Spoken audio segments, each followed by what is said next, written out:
ഇതാ വഴിയല്ലേ? ആത്തെന്തായിരുന്നു പരിപാടി? അമ്പലത്തിലൊരു വഴിപാടിന്റെ കാര്യം പറഞ്ഞ. വഴിപാടായിരുന്നല്ലോ, നല്ല കാര്യമായിട്ടായിരുന്നല്ലോ. തോന്നിയസം പറയരുത്. തോന്നിയസം കാണിച്ചിട്ട് ആ പാവം ജവാന്റെ ഫോട്ടോയില് മാലിട്ട് ചന്ദനത്തിലെത്തിക്കണോ അല്ലേ? പുരുഷേട്ടനെങ്ങാനും അറിഞ്ഞാ പിള്ളച്ചന്റെ ഫോട്ടോയില് മാലിട്ട് ചന്ദനത്തിലെത്തിക്കേണ്ടി വരും. വീട്ടിൽ വെച്ച് ചതറിക്കും.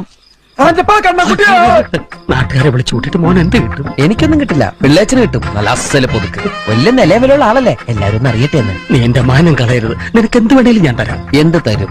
എന്ത് വേണം?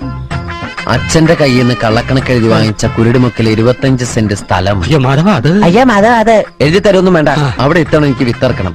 അതെന്റെ ഒരു മോഹം. ഞാൻ പടവല വിട്ടിരിക്കുക. ആയിക്കോട്ടെ, അത് വിറ്റ് കഴിഞ്ഞാൽ എനിക്ക് വിത്തറക്കാലോ. ഇറക്കാം. പുറപ്പാടാം. പോകാൻ വരട്ടെ. ഇതൊക്കെ മറക്കാതിരിക്കാൻ ഞാനൊന്നും കൂടെ തന്നാലോ? വേണ്ട, ആരും കാണൂല. വേണ്ടെന്നേ. എന്നാ ചാടിക്കോ മോനെ. ഇന്ന് നീ അവിടെ കക്കാൻ കയറരുത്. ഇന്ന് അവിടുന്ന് എന്തെങ്കിലും പോയാൽ നാളെ എന്റെ തലയിലാവും. ഓ, എന്നാ മാറ്റാം.